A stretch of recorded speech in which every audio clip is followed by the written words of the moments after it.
नमस्कार सेवक सेविका. आजच्या व्हिडिओमध्ये आपण सर्वांचे स्वागत आहे. आजच्या व्हिडिओमध्ये आपण बघणार आहोत जीवनात चालण्याकरिता, ग्रहस्थी उंच आणण्याकरिता, मानवी जीवनाचे अनेक उद्देश सफल करण्याकरिता बाबांनी 5 नियम दिले आहेत. तर आजच्या व्हिडिओमध्ये आपण बघणार आहोत ध्येयाने एक परमेश्वर मानणे या नियमावर विश्लेषण. पहिला नियम आहे ध्येयाने एक परमेश्वर मानणे.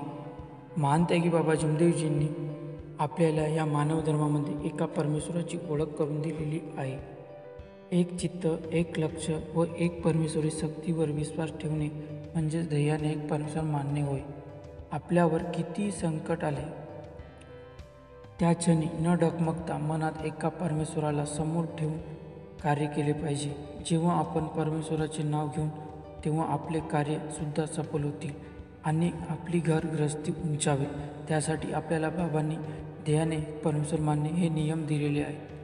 ध्येय म्हणजे एक चित्त, एक लक्ष, एक भगवान मानणे होय.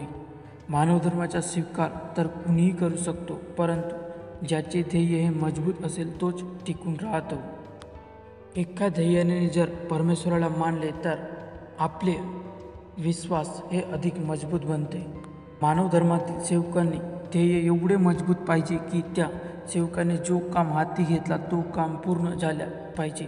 म्हणजेच आपले ध्येय आपण गाठले पाहिजे. आपल्यावर किती मोठे संकट आले तरी आपण आपला विश्वास मजबूत ठेवला पाहिजे. म्हणजेच आपला विश्वास हा आपला परमेश्वरावर असला पाहिजे. एक चित्त, एक लक्ष, एक भगवान यावरती विश्वास ठेवून कार्य करणे म्हणजे ध्येयाने एक परमेश्वर मानणे होय. पहिला नियम आहे ध्येयाने एक परमेश्वर मानणे. मानते की बाबा जमदेव.